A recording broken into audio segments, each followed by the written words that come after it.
Olá, queridos amigos do CPMM, espero encontrá-los todos muitíssimo bem, que tenham uma excelente quinta-feira. Nós vamos dar continuidade ao nosso estudo do Evangelho segundo o Espiritismo. Chegamos ao trecho em que Jesus nos fala que veio trazer a espada e não a paz. Um trecho muito debatido, muito discutido do Evangelho, e diz o seguinte: quando Jesus disse: "Não creiais que eu vim trazer a paz, mas a divisão", seu pensamento era este: "Não creiais que a minha doutrina se estabeleça pacificamente. Ela conduzirá a lutas sangrentas, das quais meu nome será o pretexto. Porque os homens não me terão compreendido ou não terão querido me compreender. Os irmãos, separados por sua crença, tirarão a espada um contra o outro, e a divisão reinará entre os membros de uma mesma família que não tiverem a mesma fé. Eu vim lançar o fogo sobre a terra para limpá-la dos erros e dos preconceitos, como se coloca fogo num campo para nele destruir as más ervas. E tenho pressa que ele se acenda para que a depuração seja mais pronta.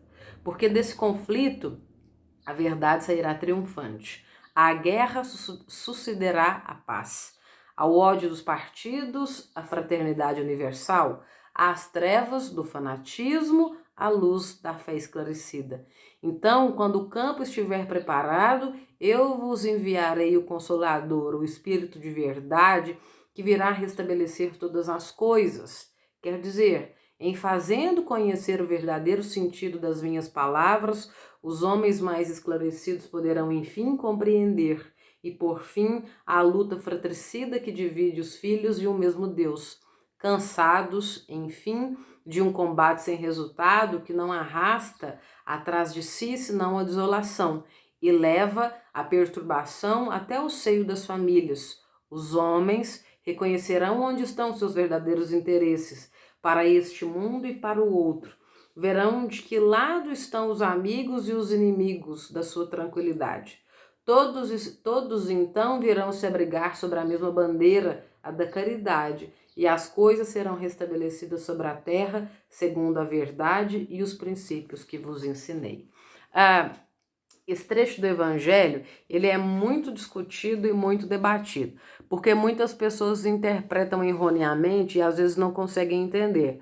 Como Jesus, que pregou a paz, que foi um pacificador, que foi um grande mestre, falou sobre todos os bons sentimentos, né, o amor, a caridade, a união, a fraternidade, como assim Jesus vai dizer que ele não veio para trazer a paz, mas a divisão, né, que ele veio para trazer a espada no sentido da guerra?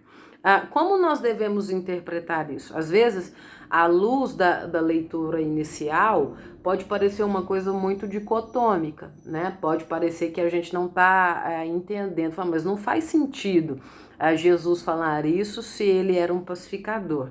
Mas, na verdade, o que ele quis dizer? Na história da humanidade, inicialmente a maioria dos povos eram pagãos ou politeístas, né? Quer dizer que eles acreditavam em muitos deuses. E com o povo romano não era diferente, né? O Império Romano, principalmente pela sua grande proporção, né? Inclusive eu falei sobre isso com o Issa ontem.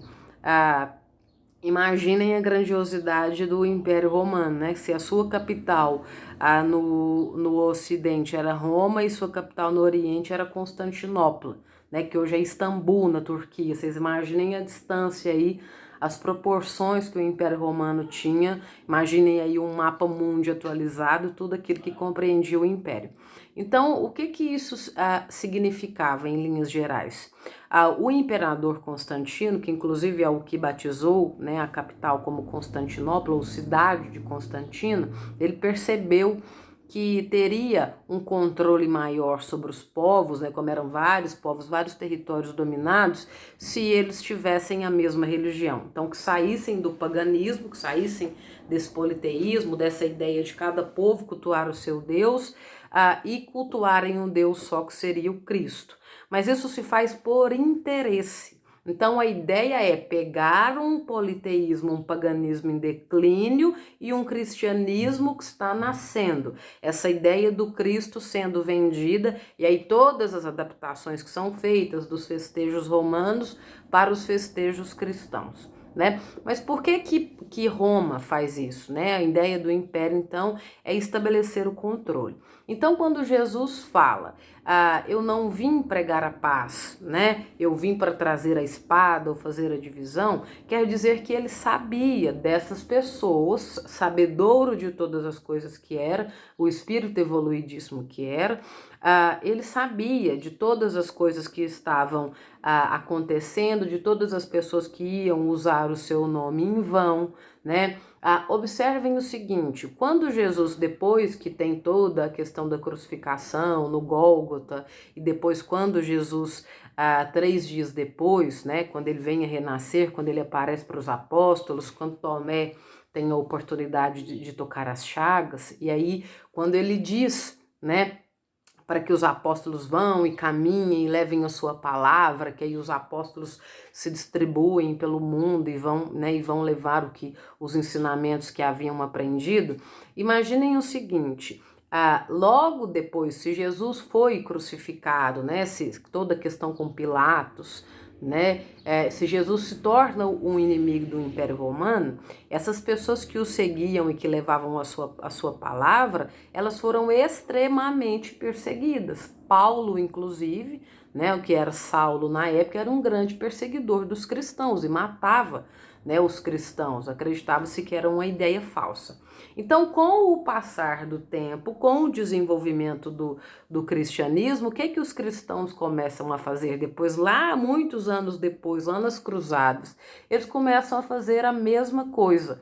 Então, se em um momento eles eram vítimas, eles eram perseguidas, em outro momento, anos mais tarde, eles se tornam algozes, lá nas guerras santas, nas cruzadas, e começam a matar, né? O grande lema dos cruzados era em nome de Jesus, e empunhavam as suas espadas e matavam, né, as pessoas que não praticavam a religião.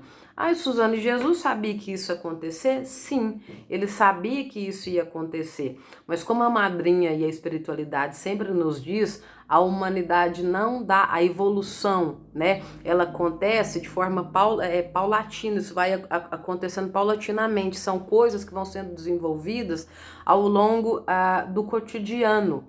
A existência, ela não dá saltos, a nossa evolução, ela não é num estalar de dedos. Então Jesus sabia de todas essas coisas que iam acontecer, eles sabiam que os que eram vítimas e depois em determinado momento, por isso que temos os nossos débitos da reencarnação, eles se tornariam algozes, né? E esse ciclo ia acontecer. Então, o que ele quis dizer? Que em determinado momento, essas lutas, esses fratricídios, todas essas dificuldades, ele tinha entendimento sobre isso. E, infelizmente, a humanidade ia precisar passar por isso para conseguir compreender. Então, quantos séculos depois do nascimento, né, 20 séculos depois do nascimento do Cristo, nós ainda, infelizmente, ainda padecemos dessas questões das intolerâncias religiosas, principalmente no mundo árabe, né, com o Islã, nós ainda temos essa dificuldade com relação à interpretação dos livros sagrados.